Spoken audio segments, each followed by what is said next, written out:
being today's lifestyle, we have been seeing out many cases where we have heart failure, sudden cardiac arrest, and so many things. So, to get that one point, we have over here Dr. Amit Sangvi, the cardiologist from Criticare group of hospitals. We are going to understand what is heart failure because त्या शब्दामध्ये आपल्याला असं वाटतं heart failure म्हणजे heart थांबणं बंद झालं, हृदय थांबणं बंद झालं, but it's not like that. It's about that heart is not responding properly, and we are going to understand the same thing along with the doctor who has been treating so many different patients from last so many years. So yes, a very warm welcome, Dr. Amit Sangvi. Thank you. And we welcome you to Amplifying the Care over here.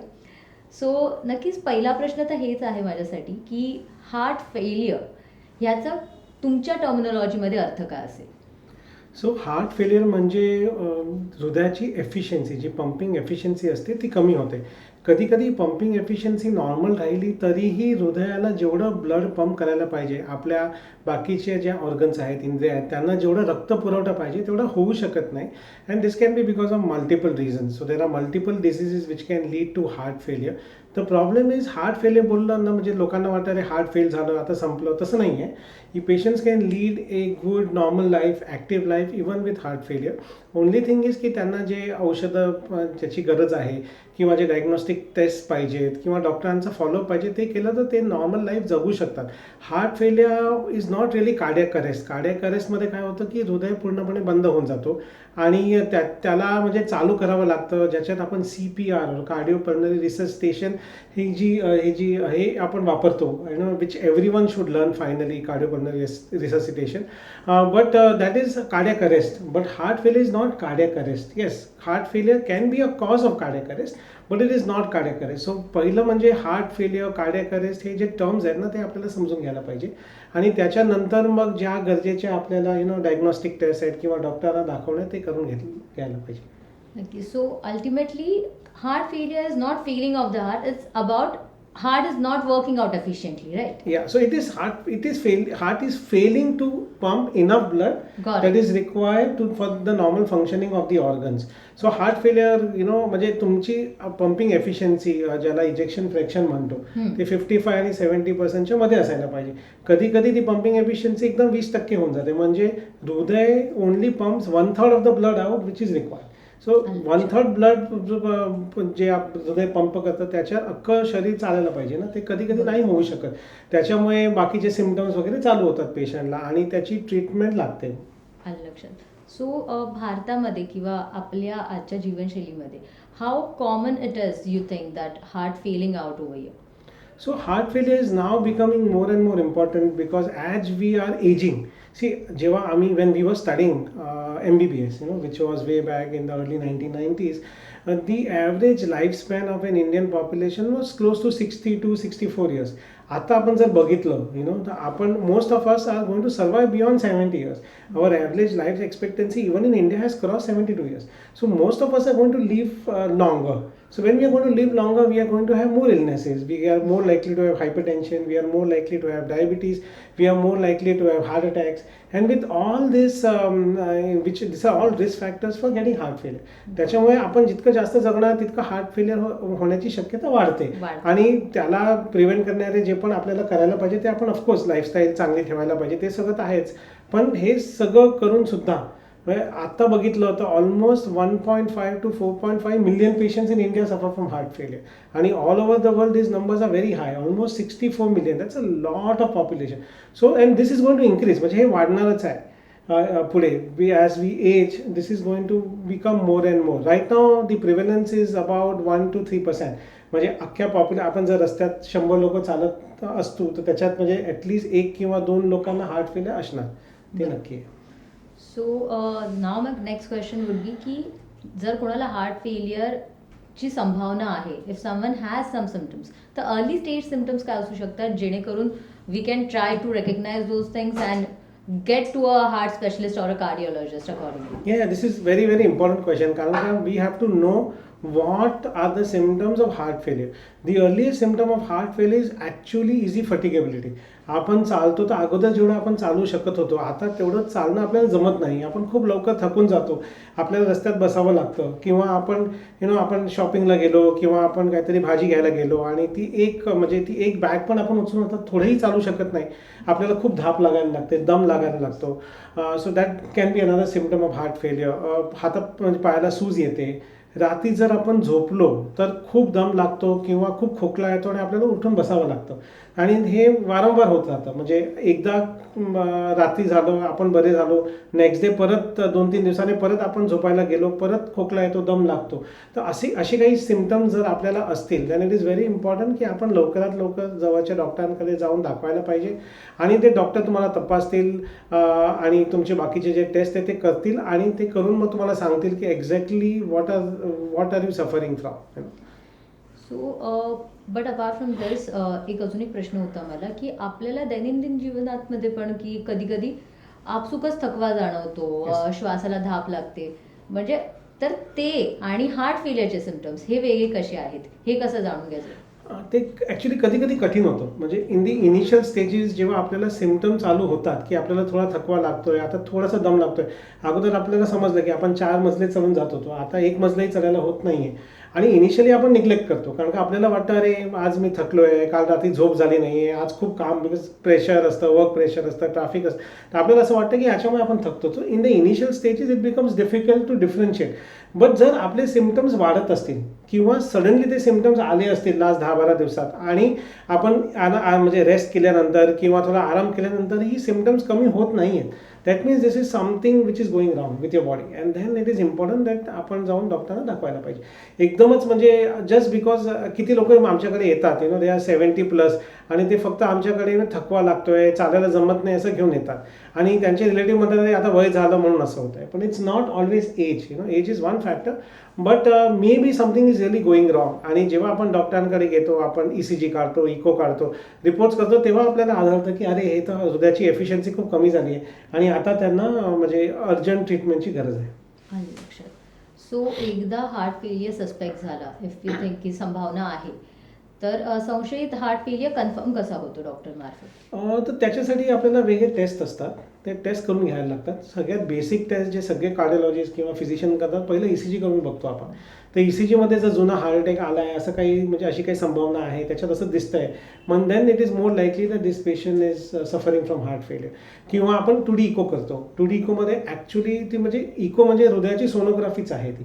तर आपण sonography मशीनवर हृदय बघतो आणि हृदयाची pumping capacity आपण त्या मशीनवर बघून ते कॅल्क्युलेट करू शकतो.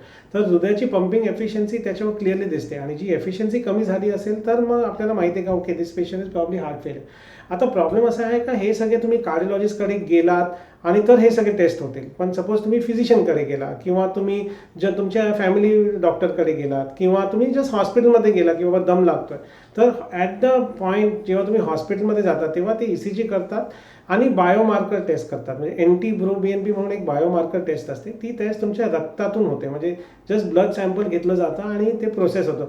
Usually most of the hospitals will do this in about 32 minutes to 1 hour, आणि त्याच्यात आपल्याला ते व्हॅल्यूज बघतो आपण. तर जी व्हॅल्यू खूप जास्त असेल आणि तुम्हाला धाप लागत असेल then there is more likely that you have heart failure and you don't have some other illness like asthma, pneumonia.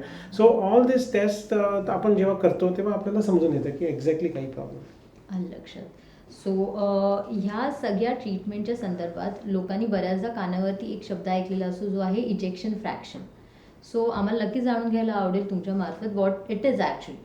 या so like I just said in the initial part of the talk की म्हणजे ejection fraction म्हणजे हृदयाची pumping efficiency असते ना. Normal ejection fraction 55 ते 70% मध्ये असते, 55 to 70%. This is the normal ejection fraction. जर आपण म्हणजे आपण नॉर्मल माणसात जर इको केला आणि ejection fraction 2D eco cardiography हा जो टेस्ट आहे त्याच्यावर कळतं, तर 2D इको केला त्याची इजेक्शन फ्रॅक्शन जी पंपिंग क्षमता म्हणतो ती 55 ते 70% मध्ये असायला पाहिजे. जर ती पंपिंग क्षमता कमी झाली म्हणजे 50च्या खाली गेली आणि 30-35% पर्यंत आली म्हणजे than it is clear that this patient definitely has heart failure. आणि ह्याला मग आपल्याला वेगळे ट्रीटमेंट्स, मग ही पहिली तर पंपिंग एफिशियन्सी कमी का झाली तर त्याचा शोध काढून घ्यायला पाहिजे. If it's possible to find the cause we have to treat the cause. नाहीतर त्या आता औषधं आहेत आपल्याकडे ज्या औषधाने ही पंपिंग एफिशियन्सी वाढू शकते, किंवा औषध घेऊन ज्या पंपिंग एफिशियन्सी कमी असतानाही तुम्ही तुमची जी जीवनशैली आहे ती नॉर्मल राहू शकता. तर you can maintain a reasonably good lifestyle with all good drugs which have now come in the market. So a lot of study actually has happened in heart failure in the last 2 decades. Last 20 वर्षात खूप आपल्याकडे trials आले, especially in the last 8-10 years. आणि so we have got some very good drugs now which work on heart failure and which make patients comfortable. They decrease the risk of hospitalization. म्हणजे तुम्हाला परत परत हॉस्पिटलमध्ये भरती होण्याची जी शक्यता असते हार्ट फेलियरमुळे ती कमी करते ते सगळे. असे खूप सगळे मेडिसिन्स आलेत. सो ॲज यू स्टेटेड की आता आपल्याला कळालं की कन्फर्मेशन कसं होतं, but once it is confirm how the heart failure is managed and medical devices आणि बाकीचे जे सप्लिमेंट्स आहेत ते कसे हेल्प करतात and how it is managed medically.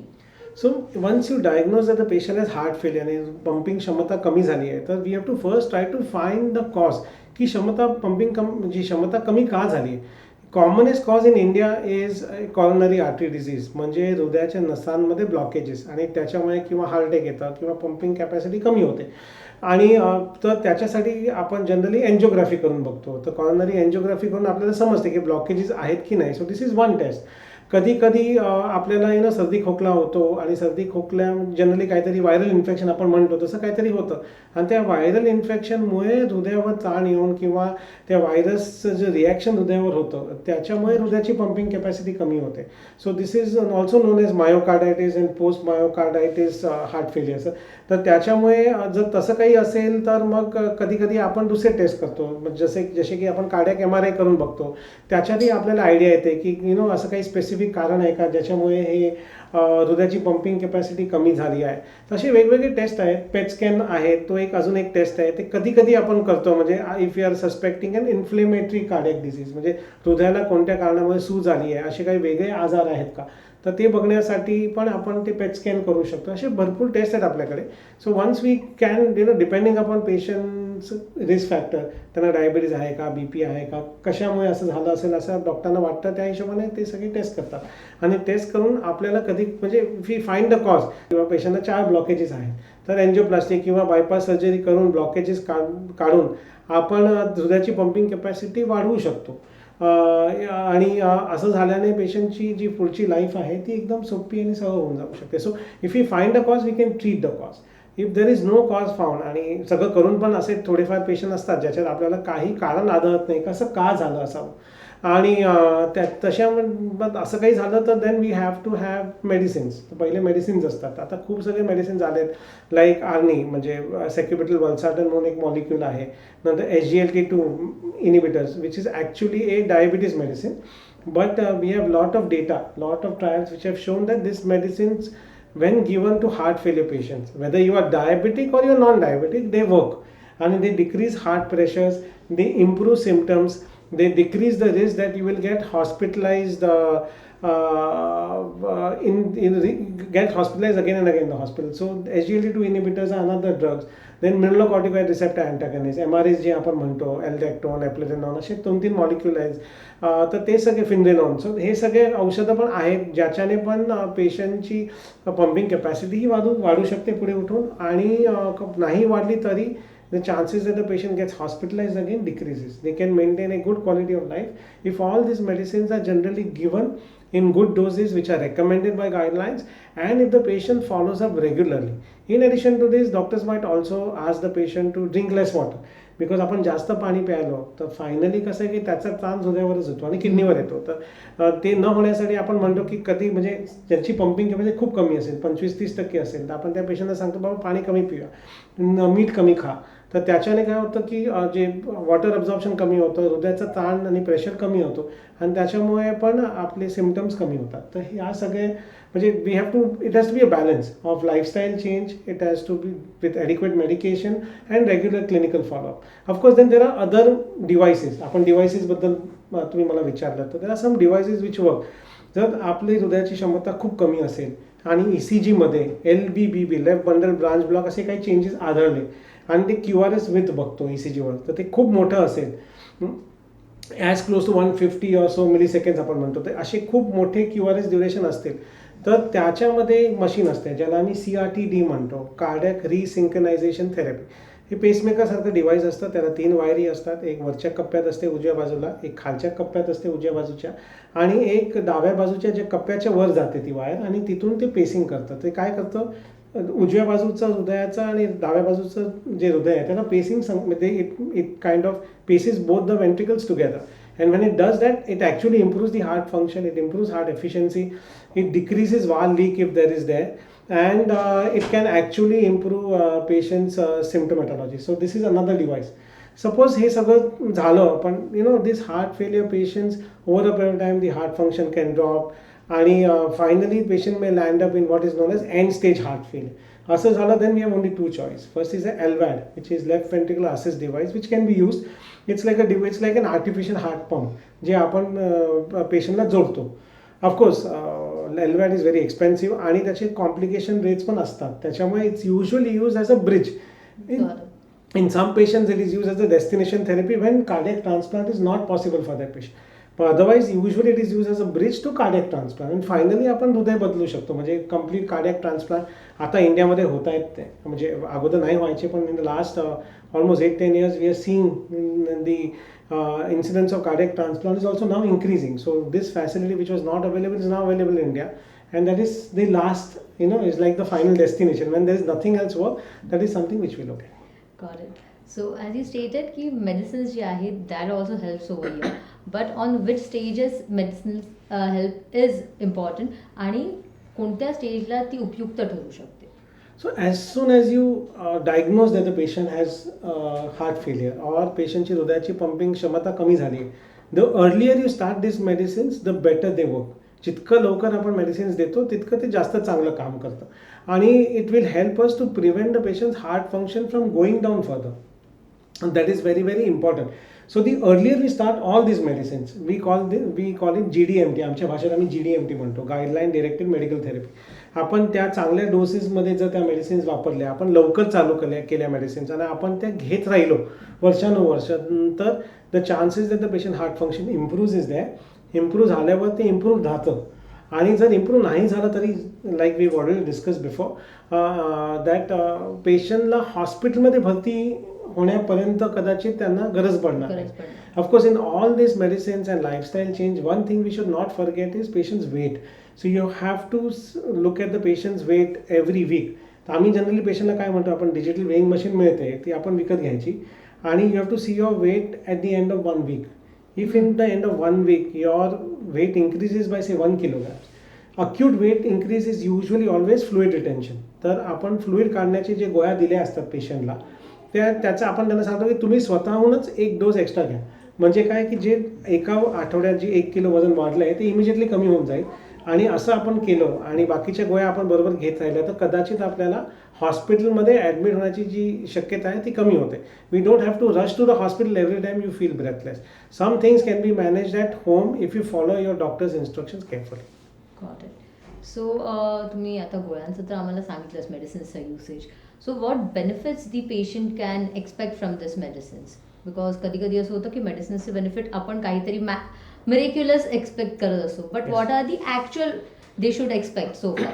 So benefits of medicines are if you take these medicines regularly, then like I said before, तुम्ही heart फेलियरचा problem काय होतो की जेव्हा हार्ट फेलियर होतं आणि हृदयाची पंपिंग क्षमता कमी होते तेव्हा आपल्याला धाप लागू शकते आणि धाप खूप जास्त लागायला लागली तर you have to rush to the hospital, get admitted and give an injection might have to be given which removes fluid from the body, because most of the times it is because of extra fluid accumulation in the body because your heart cannot pump that much blood out. That's why. तर असं काही झाल्यास आपल्याला हॉस्पिटलमध्ये म्हणजे immediately जावं लागतं. तर when you take this medicines the chances that you go to the hospital again and again decreases significantly आणि that is a tangible benefit which you get. The second benefit that every patient gets is that the quality of life improves. A person who cannot walk 100 meters now probably can walk 1 kilometer. So that's a big difference. आपण जर चालू शकलो नाही तर आपल्याला असं वाटतं नाही मी काहीच करू शकत नाही. You get depressed, you feel low. तर ती आपली जी काम करण्याची क्षमता वाढते त्याच्याने ऑलरेडी आपली क्वालिटी ऑफ लाईफ पण इम्प्रूव्ह होते. The third benefit is mortality benefit. Lot of these medicines actually can, if you take it for a long period of time, it can actually add years to your life. So for example, if you take Arni, say for 7-8 years continuously, you probably live 1 year longer. So little improved lifespan is also seen. More importantly, if with these medicines and if with all the precaution that we take, so त्याची क्षमता वाढली, then your lifespan may become normal also. So that is another thing, that you can live longer. So you less hospitalizations, your quality of life is better. You may live a little longer if you take medicines regularly. At the same time, you can manage to lead an active lifestyle. Just because you have heart failure doesn't mean you cannot live a normal lifestyle. So I have patients on heart failure following up with me since last 10 years. 10 वर्ष माझ्याकडे येतात आणि most of them are doing well if they follow doctor's instructions clearly, if they take care of their diet, take their medicines regularly, then most of them are leading an active lifestyle. They're going to jobs, they're climbing stairs, catching trains, going to their workplace. They are able to play with their kids. They are able to take vacations. Okay, they may not be able to do a very aggressive, like they may not be able to hike a mountain. But आपण normal जीवनासाठी जे पण आपल्याला लागतं, most of the patients are able to do that very well, without too many restrictions. Of course, you have to follow your doctor's instructions. That is the most important thing. So ultimately डॉक्टरांचं नीट ऐकलं तर दैनंदिन आयुष्य जे daily routine आहे ते आपण basic नक्की फॉलो करू शकतो. Absolutely most of the patients म्हणजे ते खूप चांगल्या प्रकारे जगू शकतात. So in which situation I would like to ask you की कोणत्या सिच्युएशनमध्ये हे जे मेडिसिन्स आहेत आणि हे जे ट्रीटमेंट आहे जी हार्ट फेलियरची ती की वेल मॅनेज होऊ शकते, आणि कोणते मेडिसिन्स कोणते ट्रीटमेंट जे आहे ते वेल मॅनेजमेंटसाठी गरजेचं आहेत, गुड मॅनेजमेंटसाठी? सो म्हणजे ऑलमोस्ट सगळेच मेडिसिन जे आपण डिस्कस केले आहेत आता, ARNI, MRAs, SGLT2 inhibitors, may be other drugs like diuretics वगैरे, अक्यूट कंजेशन असेल तर all this medicines are very very helpful for all the patients. तर त्या मेडिसिन्स रेग्युलरली घेणं गरजेचं आहे. If you take the medicines regularly, then again like I said before, आपल्याला हॉस्पिटलमध्ये जाण्याचे जे चान्सेस आहेत ते खूप कमी होतात. आणि त्याच्यामुळे ह्या मेडिसिन्स रेग्युलरली घ्यायला पाहिजेत. सगळ्या मेडिसिनचे थोडेफार साईड इफेक्ट्स असतात. त्याच्यासाठी डॉक्टर तुम्हाला ब्लड टेस्ट करायला लावतील, तुम्हाला रेग्युलरली फॉलोअपसाठी बोलवतील, तर प्लीज तुम्ही तुमच्या डॉक्टरांकडे फॉलोअपला जा. कारण का ते फॉलोअपला न गेल्याने मग काय होतं की आपण औषधं घेत राहतो आणि सडनली काहीतरी नवीन प्रॉब्लेम उद्भवतात. So most of this medicines are safe, but सगळ्या medicines when you take for a long period of time may have side effects. थोडं पोटॅशियमची मात्रा वर खाली होऊ शकते, सोडियमची मात्रा वर खाली होऊ शकते. मग ह्या जे साईड इफेक्ट्स आहेत ते डॉक्टर बरोबर बघतात. त्याच्यामुळे डॉक्टरांकडे आपण जर रेग्युलरली फॉलोअप केलं तर मग generally patients will do well for a very very long period of time, they will do well. Got it. So आता तुम्ही ह्या गोष्टीबद्दल सांगितलं. So now my another question is की असे कोणते सिम्पटम्स आहेत जे हार्ट फेलियर अजून वर्स करू शकतात? Which would be the situation where the heart failure has been worsened better, and after that worsening as well, त्याच्यावरती आपल्याला कधी कळेल की ॲडिशनल ट्रीटमेंट्सची गरज आहे और additional efforts would be needed further? So what happens is, म्हणजे the basic symptoms of heart failure are again swelling of the feet, breathlessness, खूप धाप लागते, चालण्याची क्षमता कमी होते, fatigue. So these are the basic symptoms of heart failure. But if you have heart failure and you are on medicine, and suppose you are getting more and more breathless now in the last 4-5 days, or you are not able to sleep at night, रात्री झोपलो आपण आडवं पडलो की 2 तास उठून बसावं लागतं, धाप लागते किंवा गुदमरल्यासारखं होतं किंवा खोकला यायला लागतो, that means your heart failure is now worsening. And because it's worsening, this is the time when you have to go to your doctor immediately. Even if the doctor has called you after 3 months, now you know that आता काहीतरी बरोबर नाही चाललंय. त्याच्यामुळे you go back to the doctor, he'll again readjust your medicines and then you should feel better. The chances that doctor will have to hospitalize you decreases significantly. Again finally जर खूप धाप लागली किंवा अचानक असं होऊ शकतं. आता काय क्लायमेट चेंज होतं, आपल्याला काहीतरी ॲलर्जिक अस्थमा होऊ शकतो किंवा आपल्याला काहीतरी व्हायरल इन्फेक्शन होऊ शकतं. जेव्हा शरीरात इन्फेक्शन होतं तेव्हा हृदयाला जास्त काम करावं लागतं to beat the infection, because all your organs need more blood. The problem in heart failure patient is this increase stress on the heart. The heart may not be able to tolerate. त्यात असं झालं की आपल्याला अचानक खूप धाप लागू शकते, आणि असं काही झालं तर पहिलं you have to rush to the nearest hospital and get yourself hospitalise. Because अशा परिस्थितीमध्ये इमिजिएट ट्रीटमेंट घेणं, म्हणजे इंजेक्शन असो किंवा गोळ्या असो, जे इमिजिएट ट्रीटमेंट घेणं खूप गरजेचं आहे, कारण का ते इमिजिएट ट्रीटमेंट घेतल्याने आपलं हॉस्पिटल स्टे कमी होतो आणि आपलं जीवन आपलं लाईफ वाचू शकतं. So we can probably save a life if you go to the hospital urgently. So any time you feel you are not feeling well, खूप जास्त धाप लागते किंवा तुम्हाला अजिबात बरं वाटत नाही आहे, first thing is go to the hospital and show the doctor there. If your doctor is far away, go to the nearest hospital. खूप दम लागत असेल, don't wait for the doctors appointment. It's better that तुम्ही हॉस्पिटलमध्ये जा आणि treatment घ्या. And he stage सर्जरीपर्यंत पोहोचली आहे, ह्याचा कसा आपण एक स्वतःहून अंदाज तर बांधता येणार नाही, बट आपल्याला कधी कळतं की सर्जरीपर्यंत जाऊ शकतो. So when should we need to the doctor? So basically if you are a stable heart failure patient, but आता तुमचे सिम्पटम्स वारंवार खराब होत चालले. फॉर एक्झाम्पल 6 महिने अगोदर you are hospitalised. Last 5 years you were not hospitalized, but 6 months back you had to be hospitalized. Then again in 3 months you again come back with a little bad symptoms. Doctor had to increase the dose of medicines. And आता परत 3 महिन्यानंतर परत हॉस्पिटलायझेशनची गरज आहे. So जेव्हा तुमचे hospitalisation वाढत आहेत, कारण और in spite of taking medicines, following your doctors instructions, तुमचे सिम्पटम्स खूप जास्त होत आले. This is the time probably you will need an additional procedure, be it bypass surgery for blockages or be it at looking at like we said before, the pacemaker leg device, CRTD. That if your symptoms are worsening, you are again and again getting hospitalized, or you have to visit your doctor very very frequently. Probably this is a time where the doctor will have to do something more to diagnose की दुसरं काही problem आहे का, किंवा तुम्हाला additional जे specific expertise आहे त्याची तुम्हाला गरज आहे का. तर त्याच्यासाठी मग डॉक्टर टेस्ट करतात किंवा तुम्हाला सांगतात की बाबा आता you manage you so long on medicine last 7-8 years. Now is the time की आता तुम्हाला हॉस्पिटलमध्ये ॲडमिट करून तुम्हाला ह्या पेसमेकरची गरज आहे, किंवा तुम्हाला बायपास सर्जरीची गरज आहे, किंवा आता एन्जिओग्राफीची गरज आहे. आणि एन्जिओग्राफी केल्यावर ब्लॉकेज असेल तर प्लीज बायपास सर्जरी करून घ्या, कारण का तुम्ही जर करून घेतले तर कदाचित तुमची पंपिंग क्षमता वाढेल. तर when the symptoms are becoming more and more and they are not controlled on the medicines which were doing well for so many years, is the time where probably you have to think of something more. Got it.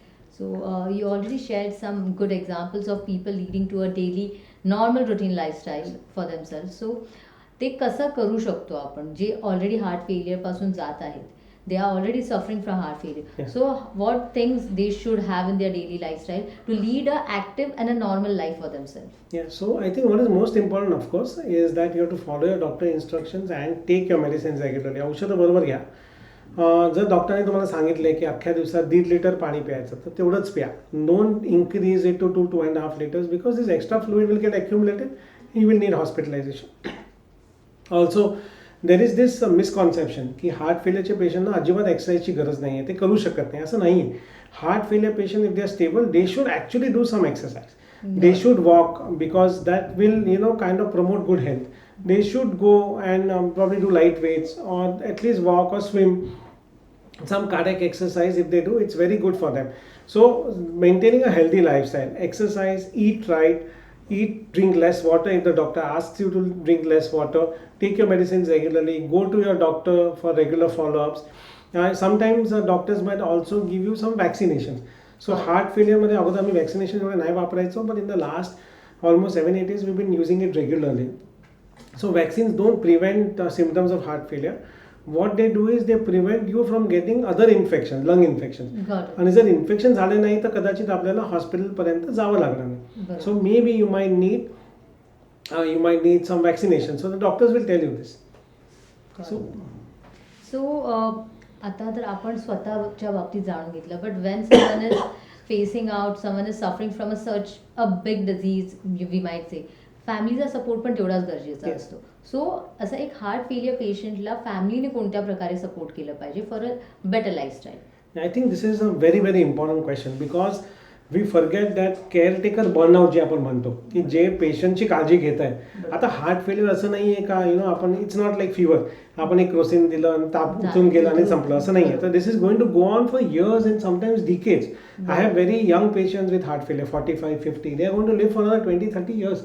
And they have wives, they have children, they have parents. So all this caretaker burnout is a big thing because पेशंटची काळजी घेऊन स्वतःच थकून जातात. So it is very important, I think, for a doctor to talk to these patients and relatives, tell them what are the steps, how they can prevent hospitalizations, what care they should take, like give them less salt in the diet, ask them to drink less water, encourage them to go and walk down, so all this जर आपण पेशंटचे रिलेटिव्हला council केलं किंवा त्यांना समजवलं तर I think I am sure they will be able to do very well. At the same time, now there are dedicated heart failure clinics where there is a counselor sitting, the counselor talking to the patient, and then they talk separately to the patient's relatives. सांगायला का तुमचा काही problem आहे, तुमचे काही problem आहेत, तुमचे काही प्रश्न आहेत का आम्हाला विचारा, मग आम्ही तुम्हाला कळवतो, तुम्ही ह्याला कसे म्हणजे हा प्रॉब्लेम मी कसा सॉल्व्ह करू शकता, or what more they can do. Of course, we should encourage the patients and their relatives. Of course, they can meditate, do a little bit of yoga. All this works. Anything which de-stresses you works. So all this has to be spoken to not only to the patient but also the relatives. I think ते खूप महत्त्वाचं आहे. So after दिस definitely तुम्हाला खूप चांगलं माहिती असेल की हार्ट फेलियर म्हटलं की लोक खूप घाबरतात. This is something which is carry a lot.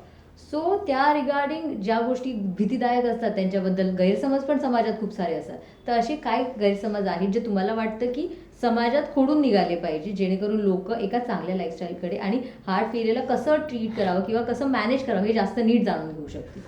So कसं आहे, आय थिंक बऱ्याच सगळ्याच जे आजार असतात विच आर लॉंग स्टँडिंग, ज्याला आपण लाईफस्टाईल डिसीज म्हणतो, किंवा जे आजार एक 10-20-30 वर्षाबरोबर आपल्याला जगायचं आहे, त्याच्याबद्दल खूप गैरसमज असतात किंवा भरपूर मिसकन्सेप्शन्स असतात.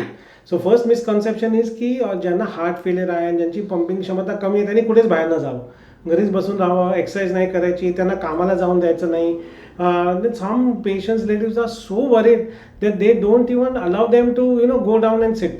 म्हणजे खाली बसून 15-20 मिनिट झाले की बाबा आता वर या, चला आता झालं तुमचं, खूप तुम्ही बाहेर गेला. So I think this misconception has to be clear. All cardiac patients, even those with stable heart failure, I'm talking about stable heart failure, who don't have worsening symptoms, त्यांनाही थोडीशी एक्सरसाइजची गरज आहे. त्यांनाही खाली म्हणजे त्यांनी जायला पाहिजे, थोडंसं वॉकिंग करायला पाहिजे, आणि त्यांनी त्यांची लाईफस्टाईल थोडीशी बॅलन्स ठेवायला पाहिजे. म्हणजे असं नाही का तुम्हाला हार्ट फेलियर आहे म्हणजे तुम्ही काहीच करू शकत नाही. Like I sed, they should go out, take vacations, they should go out and meet their friends, because social life, a man is a social animal. आपल्याला पाहिजेच मित्र पाहिजेत, मैत्रिणी पाहिजेत, आपल्याला त्यांच्यावर जायला आवडतं. we are like that, we are built like that. So we should not stop all that, because all that creates happiness, makes the patient feel better, makes the patient's willpower better. They say okay, I want to meet my friends, I am going to live a little longer, I am going to do this, I am going to take this precaution so that I don't want something to happen to me and then my family should then regret की अरे माझ्यामुळे आम्ही नाही काळजी घेत. So I think this misconception that patient काहीच करू शकत नाही, त्यांचं जीवन संपलं, आपण त्यांना काहीच करून द्यायचं नाही, फक्त घरी बसून राहायला पाहिजे, फक्त बिछाण्यावर बसून राहायला पाहिजे. I think that is wrong. Most of the stable heart failure patient, माझ्याकडे बऱ्यापैकी पेशंट आहेत, because this is probably my speciality cardiology. तर almost all of them are leading active life. Almost all of them are going for walks daily, are going on vacations, and I think this is very, very important to lead some social life. Unfortunately in India आपल्याकडे असे ते heart failure groups, आता US ला किंवा युरोपला there are a lot of these groups, support systems available in the community, like Alcoholics Anonymous सारखे. तर heart failure groups असतात where there is one person sitting and there are 20-30 heart failure patient, आणि सगळे आपली कहाणी सांगतात की मला असं होतं, मला असं झालं, आता मी बरं झालो. So that probably creates motivation. Maybe we can try getting this done in India, but sometimes it becomes very difficult. I think what is most important is your friends in India at least, because आपल्याला कसं आहे का कोणाच्या घरी, मित्राच्या घरी जायला आपल्याला काही जास्त लागत नाही, आपण फोन करतो, मी येतो बोलतो आणि आपण जातो. So in India that thing is not there, that we have to take an appointment to meet your friends or your family. So I think we should encourage them to spend time with their friends, to develop a hobby, to do something that they like, be it reading, be it going traveling, or some people. I have a patient who's almost 88 now, and she started a YouTube channel after she crossed 80. So, and she's on Instagram, आणि she has lot of followers, आणि म्हणजे I'm really, it's hats off to her. I did her angioplasty when she was 85, 86, almost 2 years she's following up with me. She also has low heart function, but she's doing absolutely well. She's keeping herself active. Rose at least 8-10 दिवसाने एखादा तरी त्यांचा इंस्टाग्रामवर post तुम्हाला मिळेल, हे काहीतरी श्लोक म्हणताना, किंवा आपल्या यंगर जनरेशनने ते कसे राहिलेत आणि आपल्या यंग जनरेशनने कसं राहायला पाहिजे. So I think all these things, I mean, social media, we use it for very bad things, but there are a lot of advantages to this also. So I think if we should encourage them to develop some hobby, do something that they like, which Got it. will improve their willpower and which will allow them to lead a better life.